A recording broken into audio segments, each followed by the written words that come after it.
And as we get started talking about creating workbooks, it's only appropriate to talk about opening a new workbook.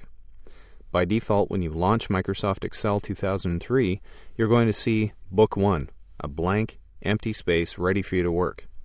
If you need more, or you've closed that, it's not acceptable, you want to refresh your data, whatever your needs may be, opening a new workbook is a very simple thing. You can use the standard toolbar as a new button, and when I click that, you'll see I have Book 2. Also notice that my task pane again has disappeared. So Microsoft Excel is trying to accommodate my usage. I can go up to the File menu, long way around, and click New. And when I do, the task pane returns and it says, what would you like to create? A new blank workbook? Would you like to create a new workbook from an existing workbook? Or would you like to use one of the Office templates that you currently have or search for a new one online? Again, we'll talk more about that later. So this is very useful. I can click New Blank Workbook, and here I have Book 3. If I go to the Window menu, you can see I have Book 1, 2, and 3 all lined up here. They're all blank and ready to go because I've just created 3 new workbooks. I'd like to open up a file at this time. I'm going to navigate to the desktop where I have my student files.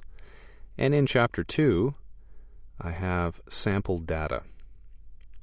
Now, we're not quite at the point where I want to talk about opening existing workbooks, but you've seen how it's done. It's just as easy. Let's talk about entering different types of data into Microsoft Excel. Here I have the 3 major categories of data represented with several different examples.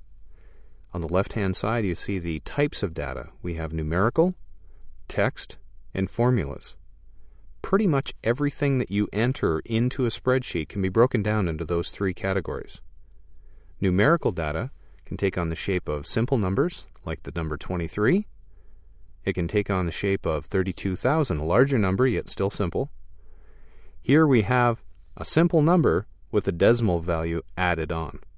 Here a little formatting has been applied so you can tell that this is a currency value. Below the currency, you'll see that we have a percentage, 50%. 2 very special types of numerical data are dates and times. This time has been entered in one particular format, and you can format times and dates in many different ways so that it appeals to the viewer base. Some dates, for example, between countries are going to be formatted differently. Other people may just have a personal preference in the way that date and time are shown. In this cell, we have an obvious text entry. It says this is text, can't be much more obvious than that. But right below it, we have another, what looks like a numerical entry, but in actuality it's treated as text. Anytime that you have special characters that are non-numerical, even if they're spaces, inside of a cell, it's treated as text, with the small example of the date and time, which I said were special numerical values. So this, which represents a phone number, we have 3 digits, dash, 3 digits, dash, 4 digits, that actually gets treated as text.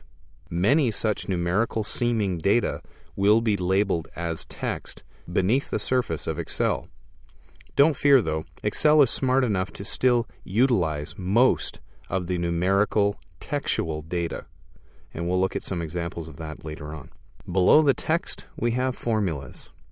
And here, you can see that I have a value of 4 and a value of 78,028. Well, 78,028 and 4, they seem like numerical data to me. But what you're seeing is the result, or the value, of the formula.